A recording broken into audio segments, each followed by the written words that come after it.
For more than 30 years, we've published unique stories, insights, and case studies, from neural machine translation to racial bias and localization. Visit multilingual.com/subscribe and start reading today. Hello, everybody, and thank you for logging in today. We will be talking about vicarious trauma and language professionals. And today we have an amazing panel of speakers. And please, let's all meet Andrea Henry. Can you please tell us a few words about yourself?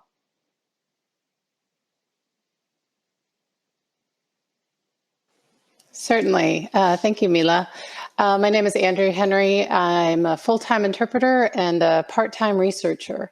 I've been in the field of healthcare interpreting for 25 years, and I've done a little bit of everything. I started in Portland, Oregon, and worked there as a freelancer, and in Vancouver, Washington, and also did full-time OPI interpreting there. And then I'm in Atlanta now, and I've worked at a couple different hospitals here in Atlanta, doing both management when I first got to Atlanta and frontline interpreting now. Thank you for having me. Wonderful. Natalia Abarca. Thank you so much, Mila. Good morning. My name is Natalia Abarca. I am a program specialist for language services for the Orange County Department of Education. I have been working in the county for the past 15 years. I am spearheading professionalization for educational interpreters. And here in Orange County Department of Ed, we manage the MultiLingual Consortium, which is a professional network to give support and professional development opportunities for bilingual staff working in our schools. Also, I am a medical interpreter, and I am the main host for the Interpreters and Translators Conference in Education, hosted by OCDE, and we're starting next week. Thank you. Thank you. And Carla Fogaren. Hi there. Good morning, everybody, or good afternoon, depending on where you're at. My name's Carla Fogaren. I work for Stewart Healthcare. I'm an RN, but I've been a medical interpreter for many, many years in Portuguese. I'm also the executive director for diversity, equity, and inclusion, and I oversee ADA, Americans with Disabilities, and interpreters in that role as well. And I'm really excited that you're all joining us because this panel rocks. So I think you're going to have a great time. Thank you. And Judy Jenner. Good morning, good afternoon, everyone. I'm delighted to be here with such a distinguished group of all-female fellow panelists. And thank you, first of all, to MultiLingual and, of course, to Mila for organizing this, and to the interpreters who are our colleagues who are interpreting us today. I want to make sure I watch my speed because this is supposed to be a pleasant experience for our fellow interpreters. I am a federally certified Spanish court interpreter, so my perspective will be from the legal side. I'm also a conference interpreter, but there is very little vicarious trauma in conference interpreting, I would say. I've been very active in translation and interpreting for about 2 decades. I'm here in Las Vegas, Nevada, and I'm one of the spokespersons for the American Translators Association, which means I spend a lot of time explaining the difference between translation and interpreting to the media, among other things. And I teach interpreting at several universities, including the University of California, San Diego. And some of my students have mentioned that they wish they would know more about this topic. So I've invited some of them here, also some students from the University of Nevada, Las Vegas. Wonderful, wonderful. My name is Ludmila Golovine, and I'm the CEO of MasterWord Services. I started my career as a professional interpreter, and I worked both in business settings as an interpreter, and then since about 2001 in healthcare settings, and working with helping with cases for child protective services. So I had firsthand experience with vicarious trauma, and I started my journey learning about it in about 2006. And then as a mission to educate our profession on what vicarious trauma is, and making sure that we are aware of the problem and that we also have access for different coping tools and help each other deal with vicarious trauma. As a side housekeeping note, please feel free to post your questions in the message right there on the right of your menu. You will see messages, so please post your questions there. We'll be happy to discuss them, and the last 30 minutes of our discussion today is dedicated to Q&A. And with that, let's start. So today, actually, mental health is brought to the forefront of in a lot of different areas. And the last, but not least, example of it was Simone Biles during the Olympics, putting her personal well-being first, her mental health first, and actually stepping away from some of the competitions, which created a lot of discussion in the media. So I think in lieu of this, it's incredibly important that today, as we have representatives from all of the different fields of our professional interpreting, healthcare, education, judicial, conference interpreting, we have this discussion, and hopefully it sparks a lot of conversations nationally. So my first question to all of you is, what does vicarious trauma mean to you, and have you personally experienced it or seen it? And I'll actually start with Judy. Good question. Obviously, we're here to talk about vicarious trauma, and I'll be honest, I hadn't really heard about the term of art until a few years ago. I knew that interpreting in some tough judicial settings affects me. The words that come out of my mouth affect me, even though, of course, I'm neutral. I'm an uninterested party. I just interpret what's being said. The word "just," I think, is misused all the time. We interpret it, but it does affect us, and it's something we haven't really talked about much, at least not in legal and judicial interpreting. I know on the healthcare interpreting side, that's been more so. But yes, I feel that there is something that happens to your brain after you listen and you process and you communicate a lot of very serious, very difficult things. When you're interpreting a homicide trial, those are things you probably don't enjoy hearing, right? And it does affect you, and we haven't really processed that in the judicial interpreting world. We're just supposed to be these robots who go through and interpret and then walk away. But I've felt the effect of my work in my dreams. I've been dreaming. I've had weird dreams for the last few years about my husband and I being stuck in a bad drug deal, and I can't get out of it because I interpret a lot of cases that have to do with drugs. So I've noticed it more lately. Maybe I've been more aware of it too, and I think it's good. I just don't know exactly what to do about it yet. I'll be very honest. Beyond going for a 10K run or a 90-minute swim, which is my way of coping with things, I don't really have any great debriefing, and I think there's a lot of reasons we don't have that yet in judicial. So I think we have a ways to go, and that's been my experience in a nutshell. Well, thank you. Carlo, how about in the healthcare field? You deal with a lot of issues. So how does vicarious trauma affect, or what have you seen? And I think you're muted. I personally, as a nurse, will tell you that when I went to nursing school, none of this was even mentioned. Nobody mentioned vicarious trauma, but I'm a fossil, so I've been around for a little while, so that was a few years back. But I will tell you, the first time I heard about vicarious trauma was really during my interpreter training. You had asked how this impacted perhaps me personally. I will tell you that it wasn't until a couple of years ago that I actually made the connection about something that happened with me, healthcare related, and how it's impacted my life. When I was 14 years old, my dad was hospitalized with very, very bad headaches. And the doctor and the nurse walked down the hallway, and the whole busload of Portuguese relatives were there, some that I didn't even know. And they said, "Does anybody here speak English?" My mom speaks 7 languages, but she couldn't speak anything but Portuguese. She was so stressed. So as a 14-year-old I said, "I do." And he proceeded to tell me to tell my family that my father had a terminal brain tumor. I knew how to say it in Portuguese. It wasn't until my grandmother fell on the ground wailing that I realized, oh, this might not have been a cool thing to do. But it's funny because I get a different level of anxiety when I'm involved in end-of-life discussions with patients.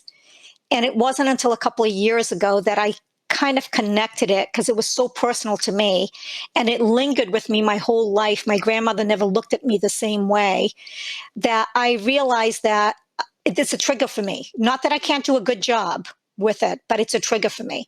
And I want us to think about during this conversation that as medical interpreters, most of us, not all of us, have at least heard the term. But what about that poor 14-year-old or 10-year-old or family member or our ASL, a deaf patient whose daughter is being asked to tell her mother that the father is dying? Those family members do not have the same resources that we have. Face it, we're struggling with this. It's painful. It leaves a permanent imprint on your soul. Then we let these folks go out into the world with not even knowing that they've just experienced something that may haunt their dreams, like Judy said. So, there's numerous examples that Andrea, I'm sure, can bring up with the healthcare, and I'm sure we'll talk about some more, but that for me was on a personal note. And Natalia, it seems like on the surface, if you are interpreting in a school, what trauma can happen in a school. But what type of vicarious trauma do you see for interpreters working in schools? And then how did you experience it? Yeah, so I am going to share also my experience. And like Judy mentioned it, I didn't learn about this term until a couple of years ago when I heard one of your presentations, Mila.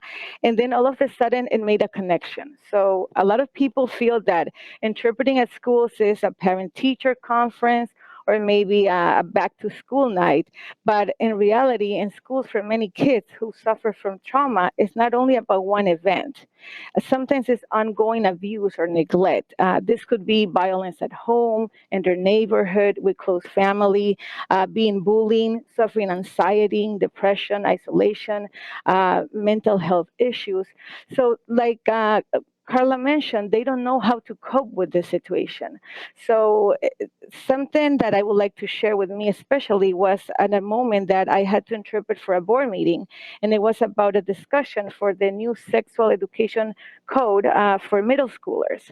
I have a middle schooler, I'm a Latino, I grew up Catholic, so there was a lot of terminology that I just did not feel comfortable in interpreting. But like Carla said, you just go do your job, you interpret to the best of your knowledge, but then all of a sudden I had this feeling that I had a big headache and I wanted to cry. And I felt that I was feeling so isolated, but I did not understand what it meant. So after I did my research and after I heard some presentations about it, then I realized that it's a lot of trauma that people go through, and sometimes you don't know how to deal with this. So in schools, we see a lot of situations when we have incarcerated youth. In Orange County Department of Education, we serve 27 school districts. So after kids go to the normal general education classrooms, and if they request an inter-district transfer, they can go to another school, but sometimes they need to go to special schools for them to graduate. So we have special education programs, and we also have alternative education programs.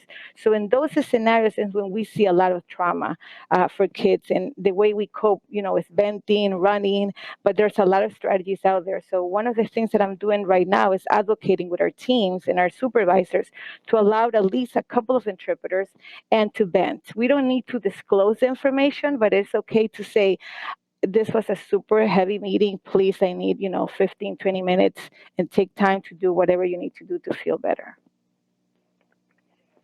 Well, that's amazing that you guys are doing that. That's great. That's great. Andrea, not only you worked as an interpreter in healthcare, and I would love to hear kind of how you came into learning about vicarious trauma and how you experienced it, but you've also created a tool to measure the impact of vicarious trauma. So can you start with your personal experience and then tell us about your tool and what are you seeing? Certainly. I can identify with everything that Judy, Carla, and Natalia just shared. With interpreting in healthcare and in the variety of environments I've worked in, my vicarious trauma is generally because I'm channeling some of the worst things anyone would ever want to hear, let alone actually saying them to someone. So I think most of what I've experienced is just the sense of guilt that I'm the one that's saying it in my voice, that there's a terminal diagnosis or a really very unlikely to be cured diagnosis, or that the brain injury is catastrophic, that person that you loved will never be the same, even if they survive this. You're saying those kinds of things to people, and then being on the receiving end of it, interpreting for people who literally break down and hit the floor, or a father running to the bathroom and sobbing audibly with the news. And some of the things that we're exposed to in healthcare, sometimes it is the obvious, it's bad news. But sometimes, like Natalia mentioned, it is hearing parents in a children's environment. I work at a level 1 trauma center with children, and sometimes the parents engage in conversations where they share that their child's been bullied at school, and sometimes it's not another student, it's the teacher. And the teacher saying things that are quite bigoted and very difficult, and hearing a mother or a father express this, there's vicarious trauma there as well, and that I'm experiencing and channeling words that are very painful, and it sticks in you. It's kind of like Pascual Leon, the neuroscientist, his work on imagination. Imagining it makes it so. And actors suffer this, and interpreters, especially because we use the first person, we're more likely to suffer it. But there's a variety of things that happen in addition to bad news and hostility. You're interpreting sometimes for people that are hostile to each other, and that can stick with you. But I don't think I really understood vicarious trauma from a physical or an emotional standpoint until I had a particular situation. Like Judy mentioned, I started having nightmares. And it wasn't until I told a social worker. Social workers do tend to have more of an understanding of psychology. And when I gave her the characteristics of what I had interpreted for, she said, it was too relatable for you. It was something that I dealt with where I was interpreting for hours. Nobody could come relieve me. And again, I'm not really certain that that would have been a good thing for this family, but the person's condition was similar to someone that I love. And it was tragic because something had gone wrong, and it didn't have to. And there was a person there as well, a family member who I was also interpreting for, who had the exact same role in the family that I do. And it was just too close to home. And I had nightmares repeatedly of death and the people that I love who had that same condition dying. And I had been interpreting bad news and bad stuff for a while, and I had other symptoms like thigh pain. I don't know why it sounds so odd, but I get pain in my thighs when I'm interpreting really bad news. I think I hold all my tension there. And so that was the first time I realized when it's really relatable, I think that's when people really understand it's real. I think a lot of interpreters who are new to the field or they're novice, they may interpret for bad news, but they don't connect. And that's a wonderful thing. If you're not connecting, you can kind of stay somewhat distanced and not have it affect you as much. Though I would also say I have interpreted for events that were with people that weren't necessarily relatable, but the tragedy of it was so human that it also can affect you as well, and certainly affected me. But I think from an intellectual standpoint, it affected me enough for me to realize we needed to change the way we look at it, and certainly the way we measure it as a component of workload for interpreters. And I will blame Natalie Kelly for this, and in a good way, but like really good way. And my surgery even was when I connect the dots, it was a good thing because I was actually home and had time to read my emails. But she asked how people were measuring workload, and I had discovered patterns. I knew there were patterns that I was seeing that didn't make any sense to me. They were not intuitive. but they were consistent. And when she posted that question, how's everybody measuring workload, like all the managers across the country, I responded with a massive thesis. And from there, I presented in 2008 here in Atlanta, and then I had someone else who I would like to lovingly blame, which was Otto Zellman, who walked up to me afterward and said I should contact Robin Dean, because what I was looking at, there was a precedent for it, at least in terms of the way we train interpreters.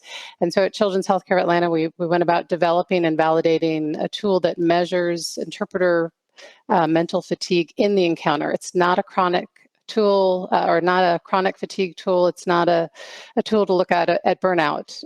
It's really looking at it as a component of workload and at the actual encounter itself. And so that at least satisfied in the sense that I could take some of all the negativity and the tough part about my job and put it into something that might eventually help us. Well, that's amazing, and it's important that everybody knows that this tool exists and it was developed, and we're able to use it. But when we experience trauma, we actually experience it first person, right? When we see somebody else's trauma, 100% of the people exposed to trauma are affected by it. And yet only about 60 to 70% of the people recover, which leaves interpreters in that other category of 30 to 40% because we're exposed to it on a continuous basis.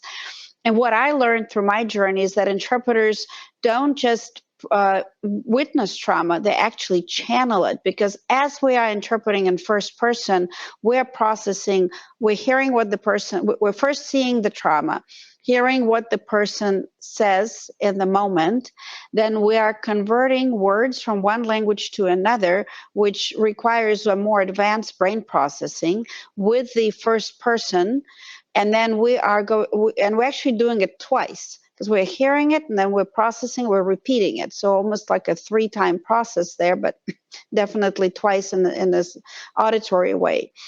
And therefore, it actually leaves this intense residue inside of us. We're also told to convey the emotion, right, and the meaning. And so that leaves even an additional residue inside of our physiology. So I wanted to hear, Carla, how do you have, are there any ways that interpreters can deal with it? Are the interpreters you're working with, how are they dealing with it? And how does it come or play together, well or not well, with a code of ethics that says you cannot bring up anything that happened in an encounter?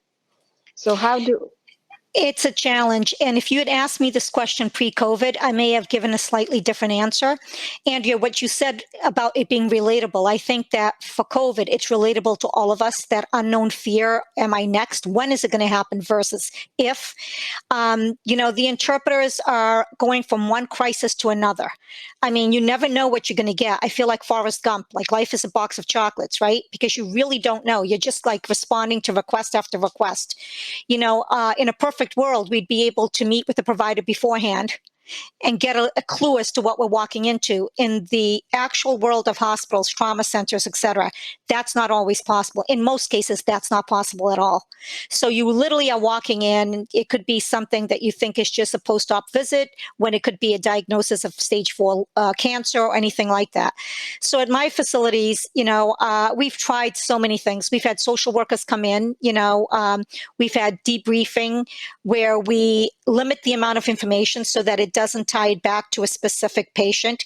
But it's hard to do, because if it's a 5-year-old that drowned, everybody's going to know it's the 5-year-old that drowned at your hospital because it's in the newspaper the next day. So it's very, very challenging. For the steward interpreters during this whole thing with COVID, where I stayed up night after night thinking, am I sending them into harm's way?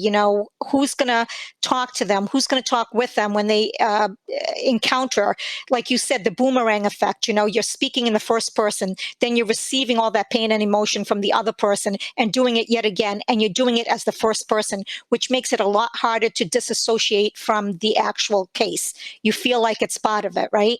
You can't go home and talk to your husband or wife or spouse or significant other because you just can't do it. So, we rely on each other. We set up a a stress-free zone in each of my interpreter departments where I got, iPad for music. I've got chocolates, because chocolate is the cure to anything. I got a massage chair. I got a bunch of different things, aromatherapy, lotions, etc. And our interpreters are all welcomed and encouraged to just take that 5, 10, 15-minute respite that they need. And they just put themselves off duty while they're there. Are they taking advantage of it as much as they should? No, because they feel guilty that the other colleagues are picking up their slack. We live in a constant world of crisis and guilt. The code of ethics is very black and white in some ways. I think that we need a little bit more flexibility in critical thinking in that. I've had interpreters that have been shamed down emotionally crying with a patient who just lost a baby. But yet the nurses are crying and the doctors are crying. What makes us inhuman and not impacted by that? So I challenge some of the stringent requirements. I know they're necessary because we have to have rules we abide by, or else we'd all go rogue, right? And there's enough of that in the world of interpreting at times. But I think we need to relook at this and think deep about this. As a nurse, I choose the words I want to use and the message I want to convey. As the interpreter, you don't have that choice. You have to take the words and the way I said it and convey it. So it's very traumatizing, and there's no time in between assignments to really breathe. You can try to do everything you can, and the best I could do is just check in with the interpreters almost on a daily basis during COVID. My managers do it. We make sure that we look for cues. But people just think we're like robots. And we're human beings first, and there's nothing wrong with that. Shame on us for not being human, right? Or being told not to be. I remember a case where I got called to the ER stat, and no one gave me any notice, and they told me, trauma room, whatever. And I came in on the back end, and what I saw was a young person's skull with a big hole in the back because it was a gunshot wound. But what was worse was that it was actually an employee's child. And they wanted me in particular to interpret for her because they thought that my nursing might help, but no one gave me any notice. So I had to stand on the other side looking at the gaping hole and interpreting. So those types of things never leave your mind. You dream about them. You have nightmares about them. But who can you talk to about it? It's like, you don't want to go and talk to other people that are just as overwhelmed as you are. So I think as managers, as hospitals, we need to do better. We need to check in with our people, whether you're a nurse or an interpreter. But oftentimes the interpreters are left out of that configuration. It's almost like they realize that they're going to provide employee assistance counseling for the nurses and the doctors. But wait a minute, there were 4 interpreters involved. Why aren't they being pulled in? So I think we just need to challenge ourselves to do better, and to also recognize that the code of ethics exists to guide us. Absolutely. And I'm all for it. But at times, I think we need to question it a little bit. Well, and I think now is the time, especially as those discussions are brought up nationally, and can we be human as interpreters? And I've seen situations where, like, it's a group discussing suicide or a suicide case. It's a group discussion, and then the nurses and the social workers and everybody else has a debrief, and the interpreting is left out. Again, the interpreters are left on their own. There's nowhere to go. And so it's amazing that you're at least doing something within your hospital system. But I wanted to ask Judy, you mentioned that you haven't even heard about it and hasn't started or how do interpreters deal with that within the judicial field? I'd say the short answer is we don't. And this may sound shocking, but not surprising, that I don't think anybody cares about legal interpreters' mental health. I don't think anybody's ever thought about the mental health of legal court interpreters. And there's many, many reasons for that. I think in medical interpreting, you're so much far ahead of where we are in the legal field. And The code of ethics is a big issue.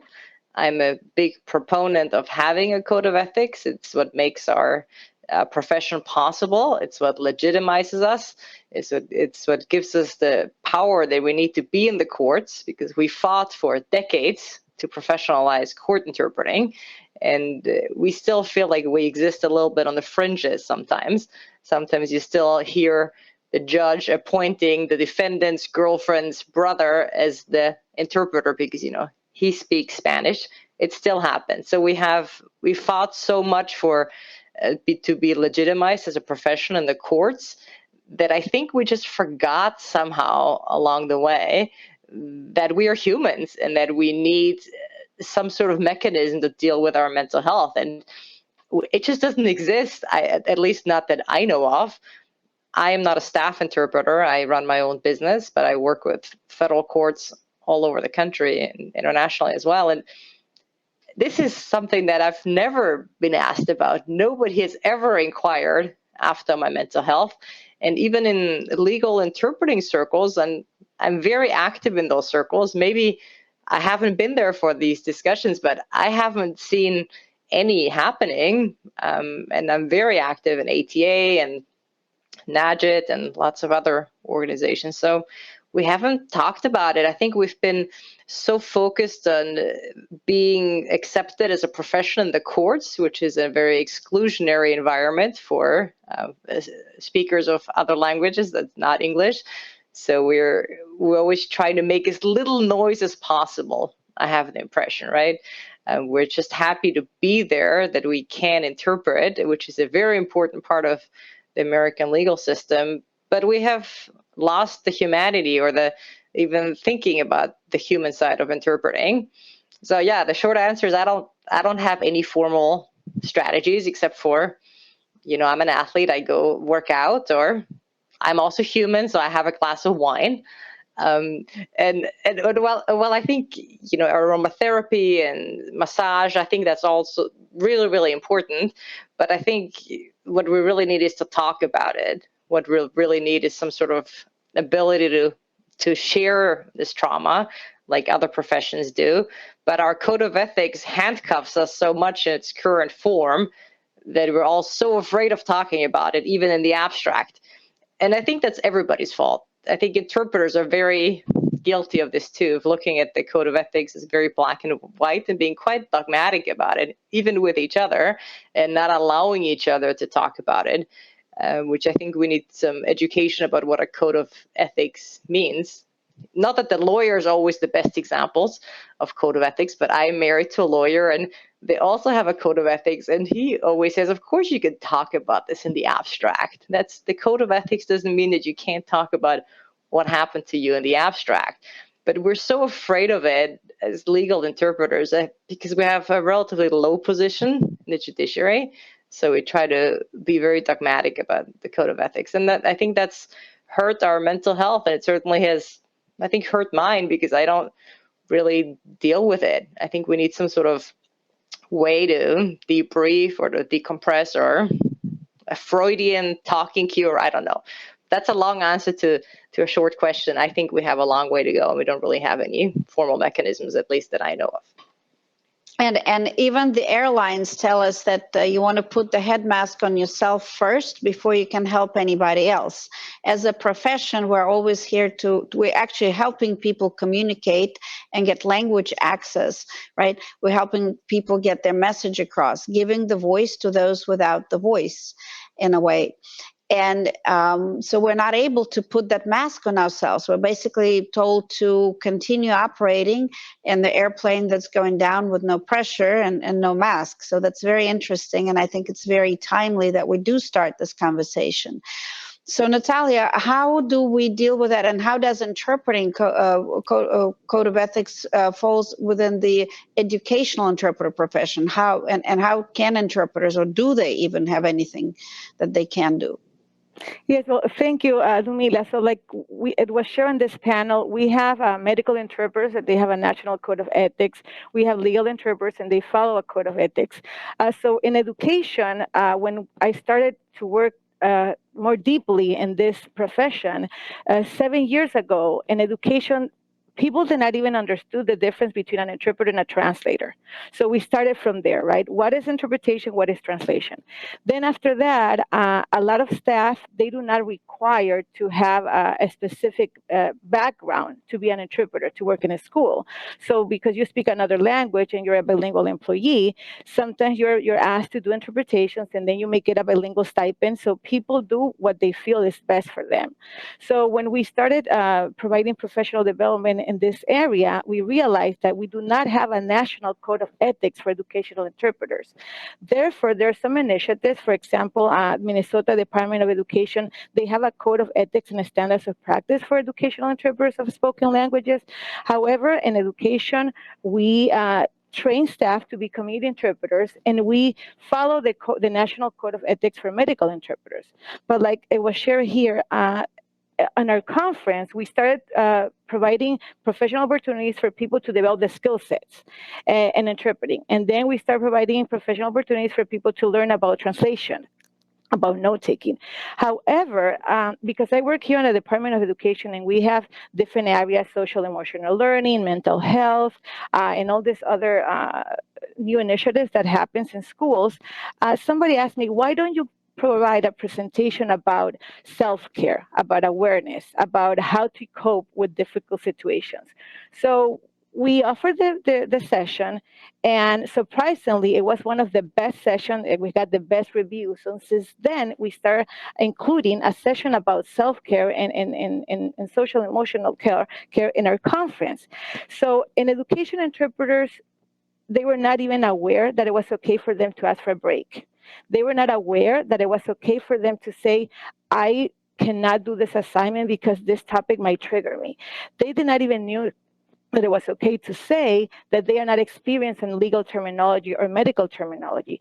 So with all the trainings that we are providing, it is okay for them to say, I need a break, I need to step out. But at the same time, we're educating our administrators, because we have to work both sides. We have to work with staff in the field, and we have to work with the decision makers, and we have to find a champion, a voice, somebody that will fight for us, and somebody that would research, and in panels like this would specialists like all of you can say, this is one of the reasons why we need to have this breakout rooms. We need to have a massage chair. We need to have this iPad with music. It's not just because we want them to do it, because emotionally we need to do that. So I would like to encourage to all the educational people that are here to talk to your bosses and share the information that you're receiving here, and advocate for that free space, right? 15 minutes. Here in my office, we have an office because we deal with a lot of situations for mental health. So we have, we call it like a white room, and people can just sit and you can read a book. And like you said, a lot of people don't use it because we're busy, because we feel guilty that we need to move from assignment to assignment.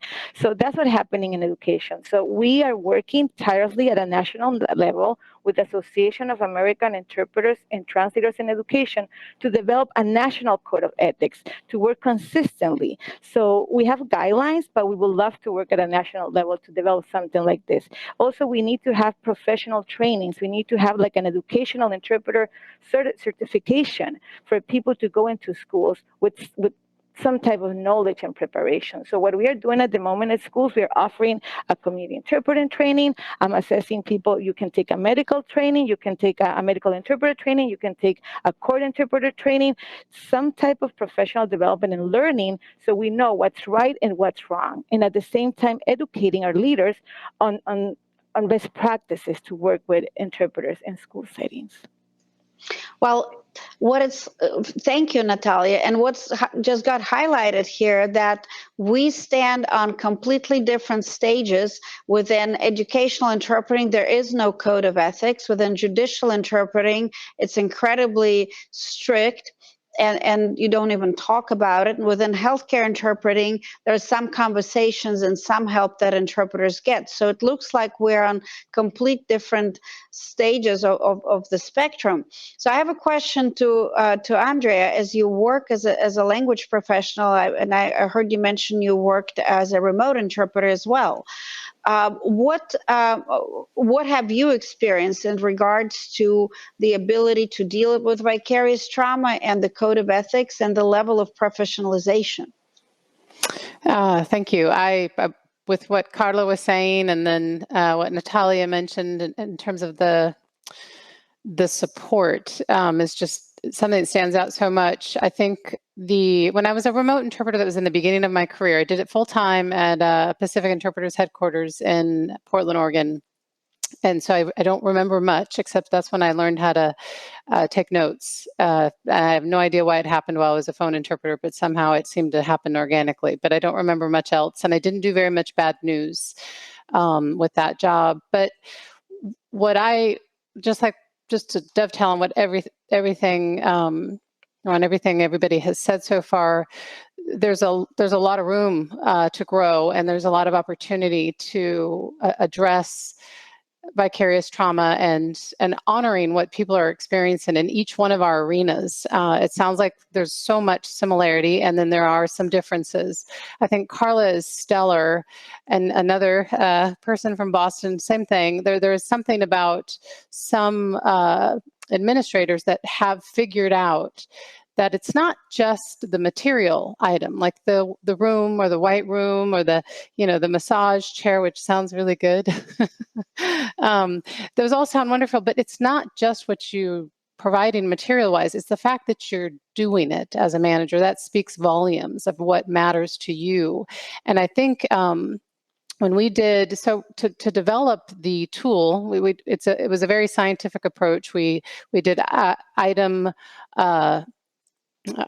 creation, or tried to figure out exactly what we wanted to measure. And then we went about doing inter-rater reliability and validation. And that process involved some anonymous surveys. And what we got from 32 interpreters on those anonymous surveys was in some ways expected, and in other ways it was surprising, but there was a pattern in the open-ended questions where interpreters felt that they weren't supported by the dispatching system, which of course is supported by the administrator. So there's a lot of opportunity there, and we've grown in leaps and bounds since then where I work, and I'm lucky to have a very fleshed out management system at Children's Healthcare of Atlanta. But it is very common, I believe, for interpreters to struggle to deal with vicarious trauma, emotionally charged experiences, and then just be sent on to the next one. And there was several comments that were in that anonymous survey that said I was ready to quit that day. It was so horrible that I was there for whatever amount of time. The news was so wretched, or the hostility was so unacceptable. And then I was told there was no way to take a break. Go on to the next. And comments like that that really affected people. And in looking at it and analyzing it, and then looking at some of the work that's been done, there's a wonderful article in the Atlantic. Called "The Solution to Your Burnout is Your Boss." And I think many times the nature of the work is just what it is. It's dealing with aspects of humanity that are very difficult for us to channel. But what can mitigate it, maybe not solve it, is many of these things we're talking about. Amending the Code of Ethics, like Judy has mentioned, and looking at what we can do as supervisors to really show support and really ask people to express what they've gone through. And so that's why, much of the content on the tool that we're measuring is related to vicarious trauma. It came up over and over and over again in the anonymous surveys and in the focus group, I think we did 4 focus groups.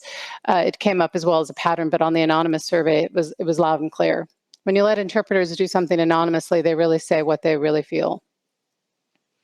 Hey, Mila, can I just interject something? Absolutely. You mentioned Simone at the Olympics, and so it's such a fine line, right? Because sometimes you're the only interpreter for that language, and you receive a sexual assault survivor, right? Or human trafficking survivor, or whatever the case may be. And you don't really have much of an option in your mind to excuse yourself from that case, because you're the last line of defense for that patient. And that's what I see interpreters struggle with all the time. We had a situation, and I'm going to change the language and the culture, but we had a situation with a Vietnamese patient and a Vietnamese interpreter. Vietnamese interpreter had experienced the same trauma, and I was aware of it. And my only other option was to do what? Offer video or phone. And I did so because we already had somebody in trauma. I couldn't afford to have a second person in trauma, knowing full well that I was going to send her into trauma. And the provider wasn't happy at first. But I did what I thought was the best for all parties, because I don't think that interpreter would have been as good as an interpreter as she could have been had it not been something so traumatic to her personally. I want to also do a shout out to our remote interpreters. What we're trying to do is, in cases where I have to use video or phone interpreting for languages not on staff, and let's say it's a gunshot victim or anything that's very traumatic that we already know ahead of time, I actually asked the physician to call back, or the nurse to call back and ask for that interpreter, and to try to thank the interpreter and check in on them. Now, mind you, I've asked 10 times, it's happened 7, so I think that's pretty good. So I think we need to start taking care of each other and say, not on our watch is this going to happen. But there will be a time where the video doesn't exist for that language, the phone isn't going to work well for that language, where the interpreter is going to have to go into something that potentially is not the best situation. But I'm looking at Judy. I mean, Judy, I can't imagine you being in the middle of a homicide trial and then just saying to the judge, excuse me, I got to excuse myself because this is a trigger for me. I don't see how anybody is going to be able to do that and then continue to work in that field, because that's also what we do. We do this. We talk about it and the word spreads, right? So I don't know. Anybody else have any thoughts on that, that you want to share about when you can't excuse yourself, even though you know that you may be triggered? I want to add a little bit of a context to this, or a question to this, a little bit of spice. Okay. So we have, as interpreters, always been told that you do the best job when you're invisible. Yet at the same time, we're also we had to advocate, number one, for language access to begin with in this country. It's very different in Europe. In Europe, it's a given that language access and interpreting as a profession exists. But in this country, we had to advocate. And then we had to advocate that we're professionals. Again, this was a shock to me when I came to this country, because in Europe it is a profession, and here we had to advocate for that. And then on top of that, we're talking about that we're invisible. So how does this hurt us? Do we really do a good job when we're invisible, or does it help us? So if we can answer Carla's question in the context of being invisible. Oh, those are some many great questions. And I just want to say I have to leave a little bit early. So I think those will be my final comments for today, because I have an assignment in a few minutes. But this has been so great. I wish I could stay all afternoon, all the rest of the morning. But in terms of invisibility, yes, I do think this pseudo invisibility does hurt us to a certain degree. But I also see where it's coming from in legal, right? We've tried to keep a low profile, to do the job we've been hired to do, and to do it very well. But we've also been trained to make as little noise as possible. And we're still fighting for working conditions, for pay, for recognition. We're still so busy fighting for many things that we should have been done with long ago, that I feel like there's relatively little room for this mental health aspect. But the reality is, if we want to change the profession, especially for legal interpreting, we can't wait for it to change from the outside. We can't wait for the administrators of the courts to come and say, oh, we heard a webinar on vicarious trauma. Let's come up with something for the interpreters. That's not going to happen. Just like the administrators are not going to come to us and say, we're going to give you a raise because we think you're fantastic. That's not going to happen. The only thing we can do is on a very individual grassroots level every day to emphasize what we need and to ask for it, and to push back on an individual level. As the spokesperson of the ATA, I can tell you we do a lot of work at the level of associations, but what really changes the profession is what all of us do every day. And I try to do that myself. And I've invited some attorney clients to this call because they need to hear this. Maybe they're here, maybe they're not. If you are, that's fantastic. This is what it takes to push back and to say something when you don't like it. And I'm guilty of not doing it as much either, because I feel just like Carla was saying, if I can't excuse myself from a murder trial where they've flown me, 3,000 miles away, and I'm one of two interpreters. And if I leave, that leaves my colleague by herself. So that's not going to happen. But what I can do is, for example, I was called to go to a prison a few years ago. Of course, prisons are never positive experiences, but it's part of the job. And I wasn't told anything about the case, as is often happens. I show up and the attorney says, oh, by the way, this is a very, very gruesome, very, very sensitive issue. Here are some pictures for you. And I said, well, counsel, I appreciate that, but what would have been better is if you told me this, 3 hours ago or 2 days ago, so I can make an informed decision about whether I'd like to work on this case or not. And he said, good point. I didn't think about it. And, I don't blame him. It's just something that hasn't been part of the conversation. But hopefully by me telling him that, maybe next time he requests an interpreter and he knows that it's very gruesome, maybe he can share that with the interpreter so the interpreter can make a decision. Because I hire interpreters for my business all the time.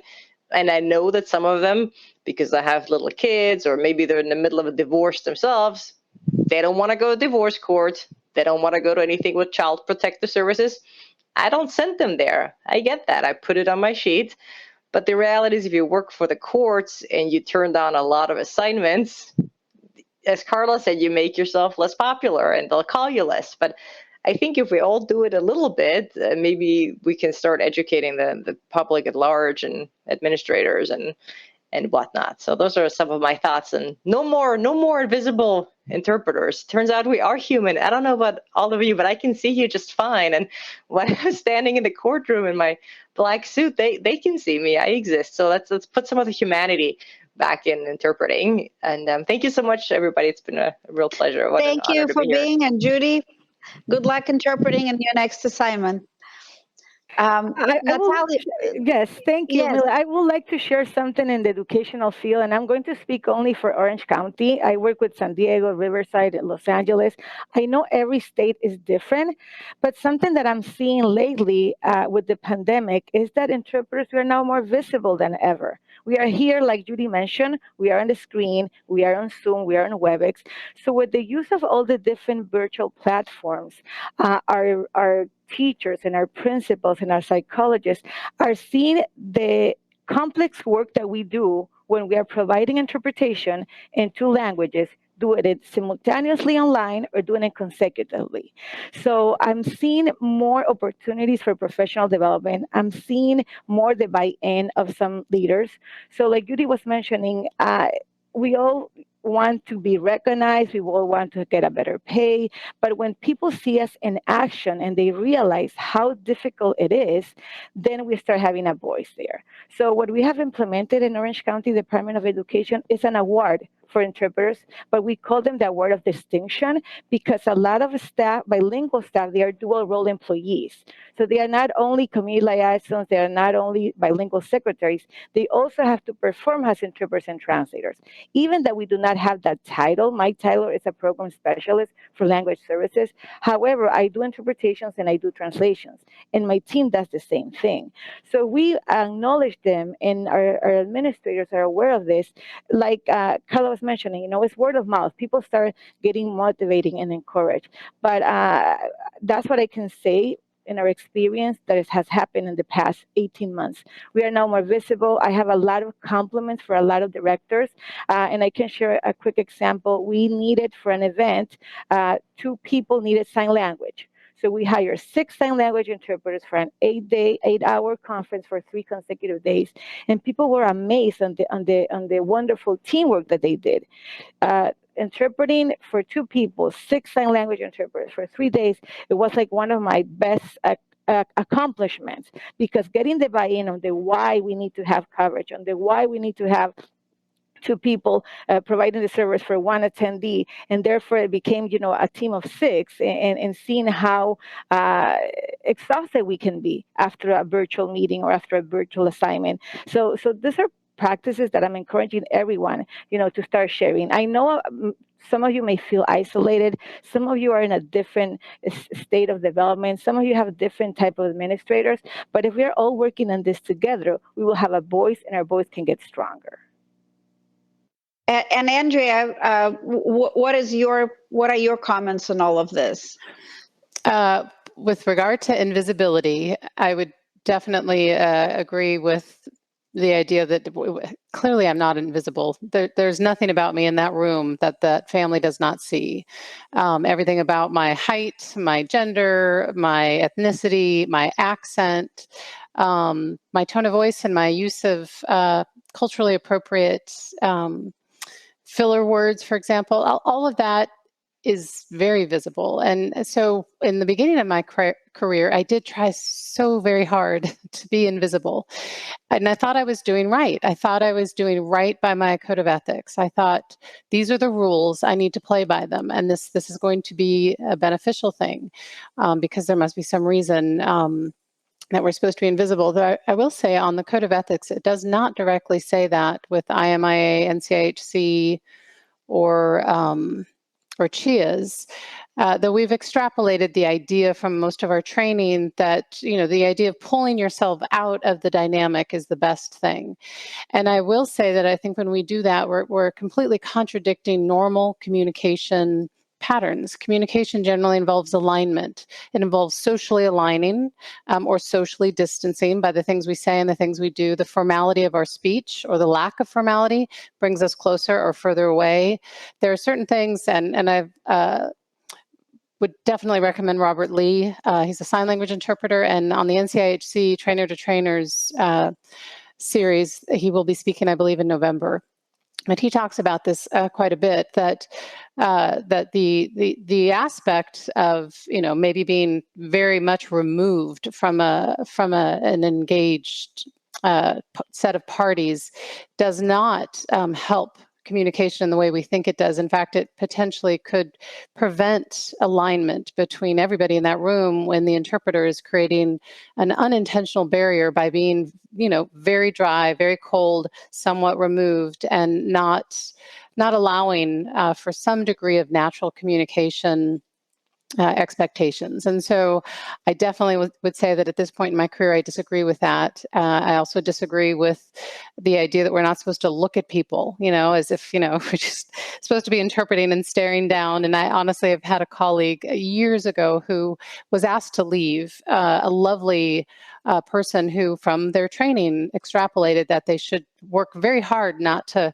stare at anybody in that family conference, and actually had their hand over their eyes. And so the providers asked to not have that interpreter again. And sadly, that interpreter again, like I mentioned earlier, thought that they were doing something that was ethical and that was good and that would help everybody else get closer and align and not be a part of that.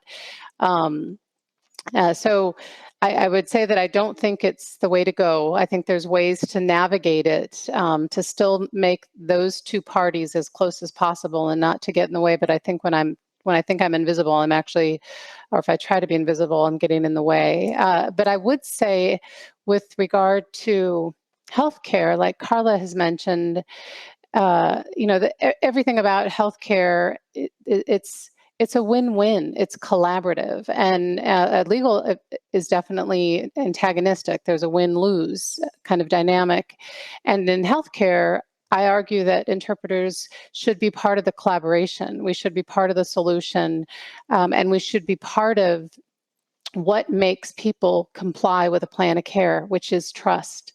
So if there's something about me that I don't think they could trust, I should, maybe ask another interpreter to come if I feel like there's something that family could align with better. That's one potential thing for me to identify what allows that family to do what they need to do, and to recognize that my place in that might help.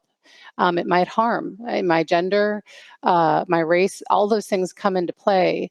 But healthcare is about trust, and it's about helping somebody achieve health or or not die as soon. And so everything that we do has to be aligned with that philosophy. And with that in mind, I want to segue into the idea of second victims. So interpreters, while we're experiencing all of this vicarious trauma at times, maybe we're experiencing mental fatigue from other characteristics of the encounter, we also worry that we're making mistakes. And it's a tremendous amount of anxiety for interpreters to recognize, oh my God, I don't know what I just said, because of the intensity in that room and everything that's happening and words flying simultaneously, and you're doing the best you can. And what they've found in healthcare is that when doctors and nurses make mistakes, they generally are the second victim. So the first victim is the patient that suffers the mistake. The second victim is the person that caused it, and they suffer too. And it's a tremendous loss, especially if that person quits the field, and they do when this happens. And so looking at it from an interpreter standpoint, when we did those anonymous surveys, there was an overwhelming majority of the interpreters who said that they were worried they were making mistakes or that they missed an important part of the information. Between 81 and 95% of the interpreters agreed that they didn't know how to navigate all the complexity happening with intense encounters, some of them being vicarious trauma, some of them being other reasons. And so they're suffering that as well. And it's impossible when you're interpreting to really monitor yourself 100%. Sometimes when you've made a mistake, or you look at your notes, I do sometimes, I'm like, ooh, hold on, I missed that last symptom. I wrote it down, somehow I didn't read it. But sometimes we don't know what we missed. And interpreters stress out about this quite a bit because we are wanting to do the best we can. And our most important ethic is accuracy. And so I think it's important for us to look at us as second victims in that regard, where because of the intensity and the stress and the sustained vicarious trauma or the sustained emotionally charged encounter, we're more likely to worry that we're going to make mistakes. And that worrying can cause us to feel even more compounded stress. Wow, that was a lot of great information. And Carla, if you can make a comment, and then we will go to the questions from the audience. I think this whole thing about invisibility it blows my mind in so many ways, but I think that some of it is on to us, the managers, the administration, to also try to rectify. Real estate, the top 3 words for real estate is location, location, location. For me, for interpreters, it's visibility, visibility, visibility. And by that, I mean, we need to be present. We need to be at the table. So we should have interpreters on the pain committee, on the quality committees, on the ethics committees, on the patient satisfaction committees, on discharge planning. We should be at the table as part of the clinical team, because sometimes we're that missing link that they're just not seeing. For instance, a hospital that has a high recidivism rate from patients coming back after being discharged, while they stratify their data by age, insurance, education, etc. Oh, what about language? Are we seeing a trend that maybe there's a higher Vietnamese population coming back to our ERs less than 30 days later? Did we look and see what else might be missing in that component? Well, if you have an interpreter at the table, perhaps that will be brought up. So to me, I agree with Andrea, we're not invisible. There's no way we can be invisible.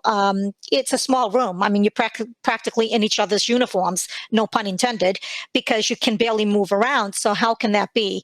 I also agree with Natalia that, I think that COVID, if nothing else, has really raised interpreters to another level of respect, especially those of us that were at the bedside, at the front lines, and remained present, whether it was helping virtually, in person, however we helped, our sign language interpreters that stepped up, our remote interpreters. So I kudos to all of you, but, challenge yourselves to become more involved on committees if you can, because that's when people will gain trust in you, because you have something valuable to add that they can't add. And thank you for that. I think that's very important that we all, take a big call for action. But I would like to take the time right now for the questions from the audience. And I believe one of the very first questions was, what about freelancers? Freelancers that basically go to a job and then leave and and also freelancers, sometimes freelancers that work remotely through VRI OPI system that are even, quote unquote, less visible. So Natalia, how does the educational system, how do you guys handle freelancers, and do you have any support for freelance interpreters? So for freelance interpreters, we have staff that we call them at-will employees. So it will be like on call. So we consider them part of our staff, and they're invited to all our meetings if they have free sessions. Sometimes we also outsource services. So we contract language services providers, companies privately, and they will follow their practices of their organizations. But we're always encouraging our staff, even if we have freelancers that are coming to do an assignment, we make sure that they have the information they need, which, it will be a dream because not everybody can have the information beforehand. But we make sure that they're paid. If you work 1 hour, the minimum hour pay is 2 hours, and they can take time for themselves. We have had cases where a freelancer employee, may have experienced something personally and they excuse themselves. So we go ahead and we've processed payments. But in regards of taking care of vicarious trauma, like Carla was saying, join networks, join professional development organizations and institutions, have a voice there, because the more together we are, the better we can provide, the stronger we are and our voice is heard. Carla, go ahead, Andrea, go ahead. I was just going to add to that I think because, and it's a really good point to think about freelancers as well as languages of lesser diffusion or languages that just aren't as common as those of us who speak Spanish in most of the country. We are very privileged as Spanish interpreters to work with a lot of other Spanish interpreters, to maybe be a staff interpreter at a facility. All of that is a tremendous benefit to us. But I think what we could do to help our colleagues who are freelancers, or to help our colleagues who are Vietnamese interpreters or Arabic interpreters, where they're not, maybe, though it depends on where you are in the country, where they're maybe not getting as much exposure, we should be doing that as well. We should be, like Judy said, we should be having those conversations with people in the hallway. I call them hallway teachings, and I let them know why I did something in the room. I give them information on my practice, and I try to kind of teach them in the moment, because I really think that's all we really have. And that is actually much more beneficial than an in-service and a meeting where everybody's exhausted. So I think we could use that, like, I work at a hospital. Most of us are Spanish interpreters, but there's all these other languages that are coming from vendors. And I think it should be up to us as the people that are physically there on a daily basis to help others understand what they need to do around letting someone take a break, what they need to do around, a 2-hour discussion of a bone marrow transplant for aplastic anemia. Give them a little heads up. Oh, hey, I know you guys have a Vietnamese interpreter coming next week. Remember, like with us, give them breaks. Let them know, hey, at the 30-minute mark, we're all going to take a break. Mom and dad can go get some lunch downstairs. We're going to let the interpreter take a break. We should start that kind of educating for those of us who do have that kind of time and exposure to all of these staff people. And we should speak up. That is part of the Joint Commission campaign. We should speak up as interpreters and say, I need this. Judy mentioned that. I firmly believe that is the best way for us to teach others, is to actually say what we need. We don't always get it, but at the very least, the minute you say it, they'll remember it. Yeah. And they're like, oh God, Andrea's always asking to go to the bathroom. Right, yeah. Always got to go to the bathroom. I don't care. Go ahead, Carla. I think that for those of us that are in management or that have anything to do with contracts, for Stewart, we don't have freelancers. We contract with agencies who provide us interpreters. In your contract, you should have something stating how do they take care of their interpreters. Is there a person that can debrief with them? Is there any vicarious trauma training? Is there any other trainings other than HIPAA, which everybody does, but do they do other trainings? I think, we also have to stop thinking of these interpreters as those interpreters and us. This is our team. They're partners in our success. Without them, we would have lost hundreds of thousands of people potentially during COVID if it hadn't been for other people that are not part of our staff team stepping up and coming into our facilities. We have to make sure that we give them appropriate PPE. In some hospitals, they were refusing PPE for agency or freelance interpreters that were coming. Well, you're inviting them per Joint Commission standards. You're responsible for every life on your campus. And a vendor is the same as a employed staff person as far as that perspective. So I think, for remote interpreters, it's a little bit more challenging. You should really ask your agency if there's a process in place. If you have a very, very difficult case, some agencies will give you a 10-minute respite where you can take a break and not have to take another call. I know that 10 minutes doesn't sound like a lot, but it is a lot for you to be able to just close your eyes for a moment and breathe. You should ask if there's somebody in the agency that you can talk to if something's really sitting heavy on your chest. So, again, if you don't ask, you never know what the answer will be. And if the answer is one that you don't think is right, then do yourself a favor and start looking to go elsewhere. You're in high demand right now. So, we need interpreters. And as you know, the need is getting even larger by the moment with situations that are happening in the world right now. And it's a very important point, Carla, that you bring up, because on this call right now, on this panel, we have people who are very involved, both with the profession and, with both you, Carla, and you, Natalia, and Andrea, you've taken your organizations to a different level of awareness about this. But what advice do you have for interpreters that are, dealing with organizations that don't have any level of awareness, because very many hospitals, very many school districts, very many courts, don't even understand the difference between translation and interpreting, and B, don't understand, see us as quote unquote, the less noticed we are, the better is our job.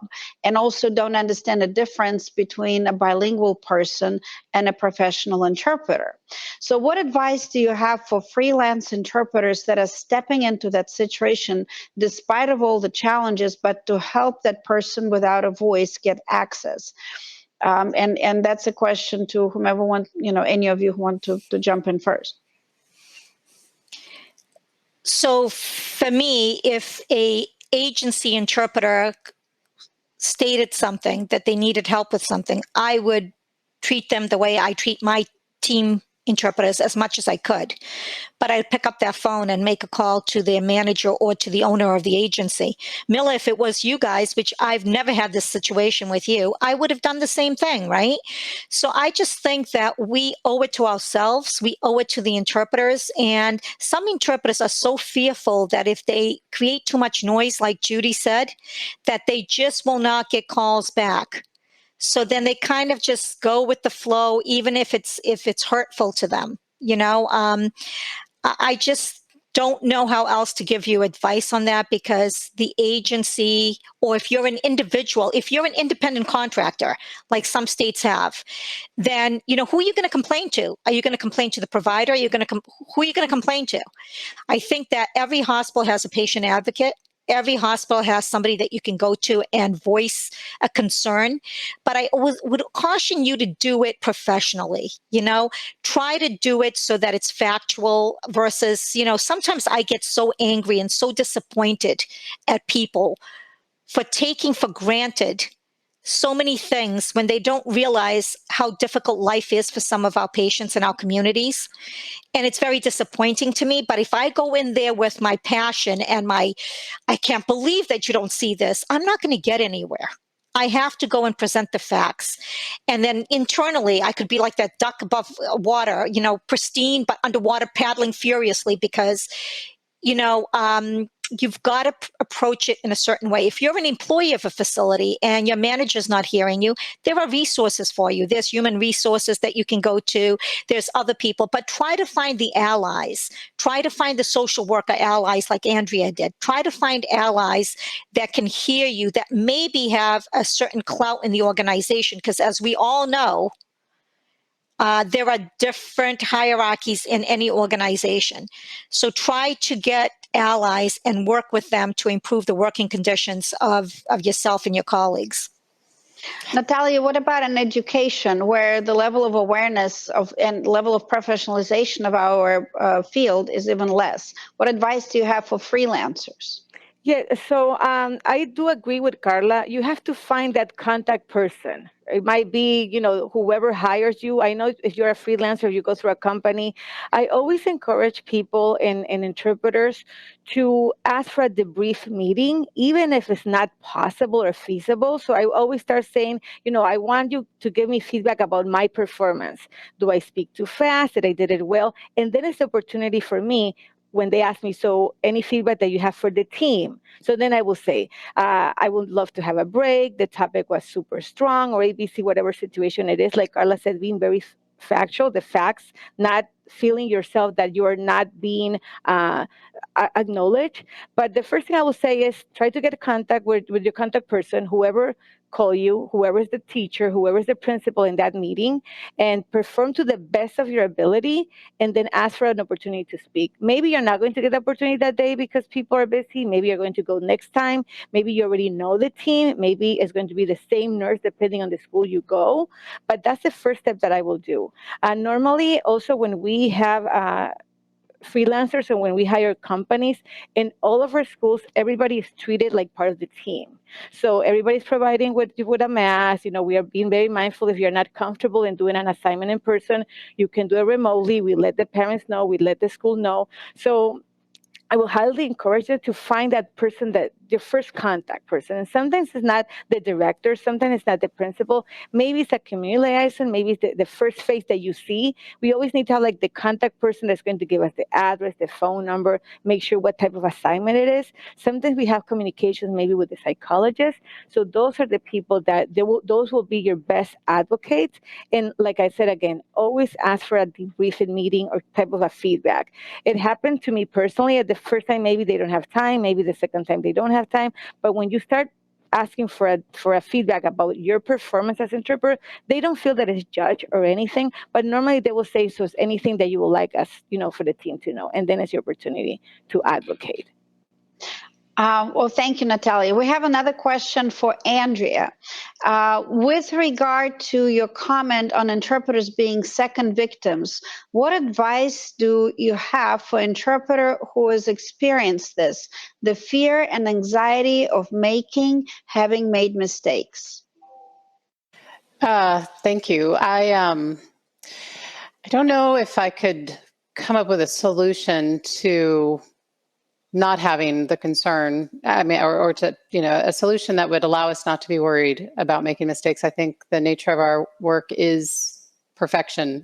We're trying so hard to say everything and not miss a beat, not miss a symptom, not miss a modifying word in the sentence that adds some element of meaning, to not miss tone. It's very difficult. I would say, though, that personally, I've tried to figure out what my patterns are, what things really get in the way of my accuracy, so that I don't have to worry so much that I've potentially missed something or made a mistake. And I know that that lists, proper names, the street names of places in Georgia that I've never heard of with another accent, like just a way of hearing it. All those things I struggle with. So I know that if I'm better prepared with my note-taking, certainly for lists and numbers, then I'm less likely to make mistakes. I also know that the last part of my utterance is probably going to be where I do make the mistake. So I think up in Massachusetts, when IMIA was MMIA, and they had done some work prior to creating one of our first credentialing tests, they did notice that pattern, that interpreters generally, if they're going to miss a piece, it's one of the last pieces. So I flip it. So if I'm working with a nurse, and I do work with nurses 60% of the day, and so I'm just thrilled to be on this panel with Carla, and I'm thrilled also because of her a stellar job as a manager, and everything you've said today, Carla, it means a great deal. I think that's a very big part of the solution. But with nursing, I can spend a couple hours with a nurse in the cardiac unit. And if I know that I'm going to struggle with concern about errors because the information is extensive, it's sustained, it's high level anatomy, and surgical correction, I will flip it. So if I get a list of 5 symptoms, even my notes, I may not get to the 5th one before my mouth starts to work and I start to channel what I just heard. I will say the last symptom first. Or if the doctor is explaining a concept around a disease and that last piece, sometimes it's the last piece that after about 6 sentences that really is the most important part. If I wait and say it all and try to get to the last piece, I'm going to probably, if I'm going to miss anything, it's going to be some aspect of that last piece. So I start with it. So that would be from a personal standpoint what I do. And like I said, I learned that and realized it was quite accurate in my own personal experience that the last part of anything is going to be harder for me to remember. Wow, what great advice. And I'm sure many of us have just learned something, because I don't know how many of us were aware of the fact that we actually make a mistake on that last piece of information. So thank you, Andrea. Thank you so much. And as we're coming to the closing time, we have about 10 more minutes left for discussion.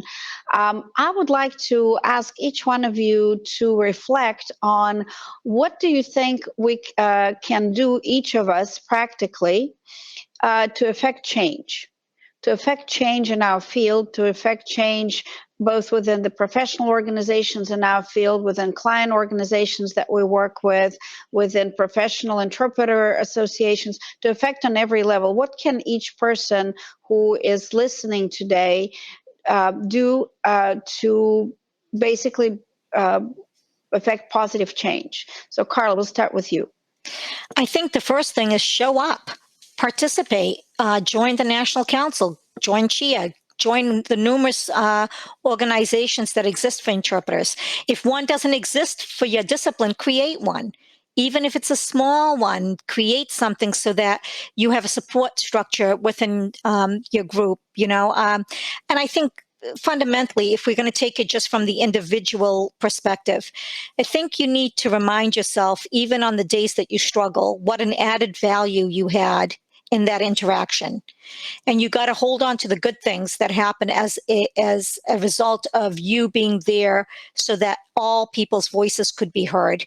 So you may not have caught that last utterance completely perfectly, right, Andrea? But, you've got to hold on to the good things. Then you've got to breathe. You got to give yourself some space. I know that I love to read, but my family's always amazed as to what mindless junk I can watch on TV. I mean, Little House on the Prairie. I mean, anything that I can watch on TV that is so far removed from the hospital or medical is a de-escalation and a debriefing and a distraction therapy for me.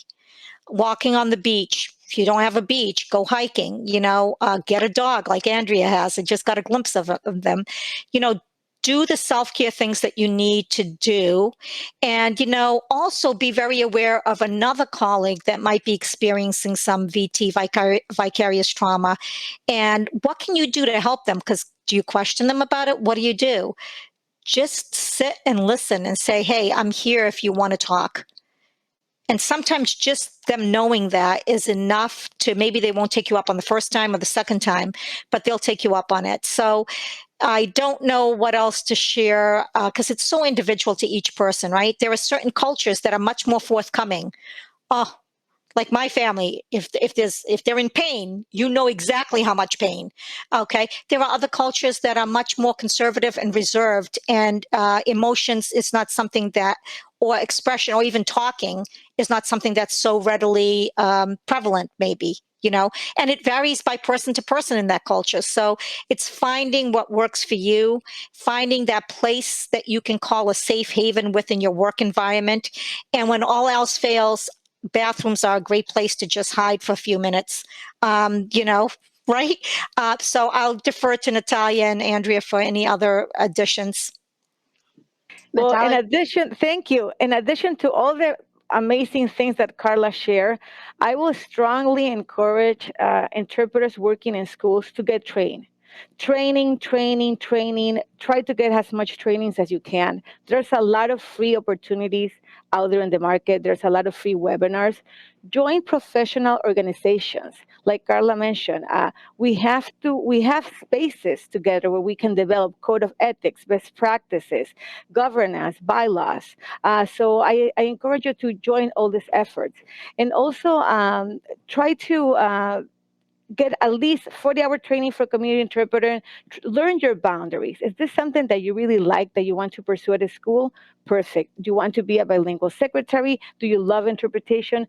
Even if your school district does not pay for it, there's a lot of professional development opportunities that they're not so expensive for you. And now that everything is going online, even prices are lower.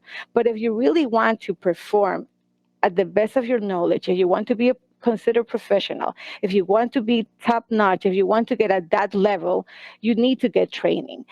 In schools, we have the difference between untrained staff and trained staff. So a lot of us maybe have a degree in your home country. Those degrees are super important because that tells you that you have that academic language that is needed. Maybe you need to learn a code of ethics. Maybe you need to learn some best practices. Maybe you need to learn that it is okay to ask for breaks. However, I highly encourage bilingual school staff that want to be interpreters and translators in this field to get trained and also join networks. There's a lot of free networks that you can join. There's a lot of conversation that you can be part of. And in this way, we can, that's a positive note that I would like to share with you. Andrea. And Natalia, I want to acknowledge you because you're the living example of, and if something doesn't exist, create it. There was no association. You started this whole movement to professionalize educational interpreters. So this is an example of, and you weren't even an interpreter when you started, right? You kind of fell into the profession. So I really want to acknowledge you, and I'm sure people can contact you if they have questions, if they want to do the same or create something in their area. I'm sure you're available for questions, and I know you have a great conference coming up, little promotion for Interpret and Translation Conference that's coming up in Orange County for educational interpreters. So. It's happy to help anyone. Just email me, and if you want to start a consortium at your site, if you want to start how to get the buy-in from your administrators, I'm more than happy to help you. Thank you, Natalia. So Andrea, now okay, to you. I'll be quick, but I've got a few things because I wrote these down in preparation for this question, and I will definitely just agree with the idea that we've got a lot we can do, and there's a lot we can do as a group. So just the idea of a consortium, I think thinking about freelancers and thinking about languages of lesser diffusion or interpreters that aren't getting these opportunities to do this day in, day out with the same providers and even the same families, that gives you a tremendous opportunity that freelancers don't have. So the idea of a consortium of agencies, of companies that actually work together so that there's a round table of experts who are supporting freelancers, whether or not they're doing remote work or they're doing face-to-face, that would be wonderful. And on that note, a white paper. I think if we could write, again, with a group of experts in each one of these arenas, in Natalia's field, and with Carla, with people that are managing interpreters, if we could take all these bits of expertise and turn them into a white paper, something that we could give to administrators who say, well, why does an interpreter need this? Or what am I going to do with this interpreter? And why are you asking me this? A white paper is a wonderful way to start. And on that note, I think there's a huge business case for what we're talking about. When you lose expert interpreters because they've experienced sustained vicarious trauma, or they've experienced so much complexity in their work that they're constantly worried that they're making mistakes, or if they've made one that was brought to light and they felt ashamed by it and they leave the field, just like nurses do, just like doctors do, we have a tremendous opportunity to prevent that. So we're preventing the loss of investment with these people that have been in the field for over a decade, once they've hit that expertise level, and you're preventing the loss of revenue in the future. You might have an agency, you might have a group of interpreters like Carla has. I think her average tenure at Stewart is 22 years. When you lose someone, and I think at Cambridge Health Alliance, I'm going to give a shout out to Cambridge Health Alliance and Absolutely. Vanessa, 29 years, maybe 30, one of the interpreters that I got to meet there when we did the training for the tool, the CFI tool. When you lose those people, you're losing the investment, and you're also losing future revenue, especially when you consider, even though we don't charge for our services in a hospital, we are part of the billing process. It is ultimately part of what makes us amazing interpreters. And with companies, it's a direct loss of revenue. So there's a big business case to be made. And then in addition, I would say, like we had talked about in some of our meetings before today, the supervision model that Robin Dean argues is something we should look at and possibly amend our ethics, like Judy had mentioned.